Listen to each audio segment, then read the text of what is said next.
In this hour, Charlie and I will take a look back, but we will also look forward with stories of survival, stories of courage, and stories of a fight that will impact the stability of the world as we know it. Charlie?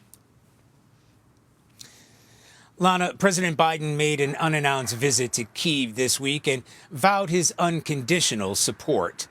He then addressed the world from neighboring Poland and declared Ukraine will not be a victory for Russia. But at this point, there is no clear map to peace. Thousands have died in battle, millions are displaced, and once thriving cities have been reduced to rubble. But what has not been destroyed is the spirit and tenacity of the Ukrainian people. We've seen a former comedian take on the most serious threat of his life and emerge as a courageous leader. We've also seen people stand up against a global superpower more successfully than anyone had imagined. There have been some wins and tremendous losses. But as the fight continues, one of Russia's first targets of attack was Hostomel Airfield. We spoke to a soldier who fought in that pivotal battle to defend Hostomel, which may have changed the course of the war. On the morning of the 24th, a few helicopters came in, more helicopters, you tell me. Where you can see those trees, they landed there and they approached from that direction towards us. These are Russian paratroopers. Exactly, they're elite troops. We had up to 200 men on our base and here in the airport, but mostly those were conscripts, some small amount of officers, and we're talking like financial officers and people who do all this stuff for the brigade. This essentially handful of people that have never pulled a trigger in their lives are now facing elite Russian paratroopers. I was really proud looking at my brothers, I can call them brothers, fighting so bravely.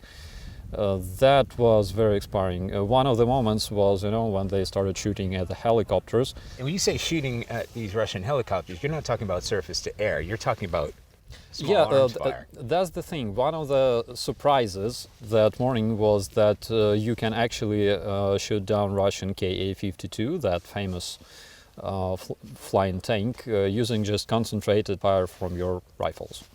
On a personal note, what was that like? You see all these Russian helicopters landing or trying to land, you're outnumbered and outgunned. I've never seen them flying so close, actually, in my life. So it was an interesting experience, I would say. Interesting, frightening. Yes, it was amazing because the combat lasted for 2 hours. 2 hours? Around 2 hours with this constant air support for Russians and prevailing number of Russian troops. And we didn't lose any man. That seems like a miracle. Yeah. So it was their every intention to take this airstrip and take it quick. Exactly. Their idea was to take control over this airport and use it as an air bridge, basically to be able to deploy their mechanized brigade. To capture Kyiv? Yes.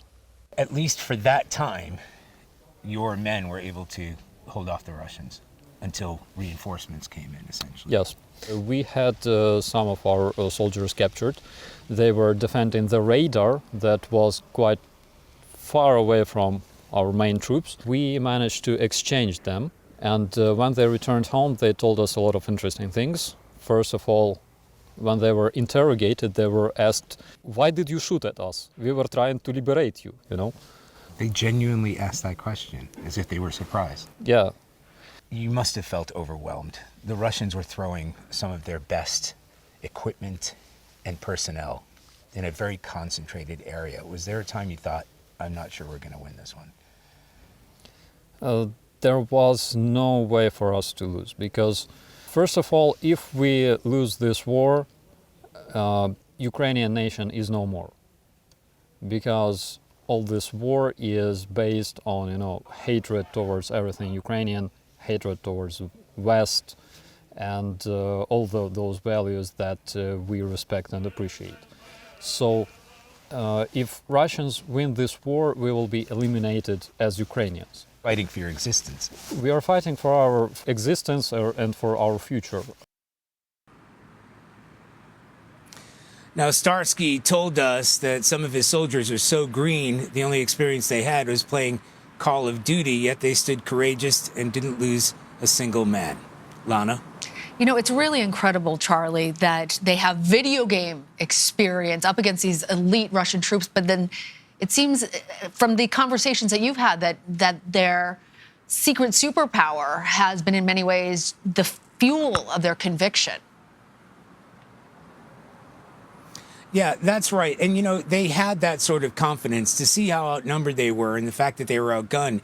And as you saw in that report, they were shooting down Russian helicopters. These aren't just any Russian forces. These are elite Russian paratroopers. And it was every indication that they needed that air bridge in Hostomel, which is only about a 20-minute drive outside of Kyiv. And had they been able to take that in any meaningful way, they would have been able to bring in all kinds of troops and equipment, artillery, air power, etc. And that's why it has been seen as a pivotal turning point, certainly when it comes to defending the capital itself. Lana? Truly remarkable.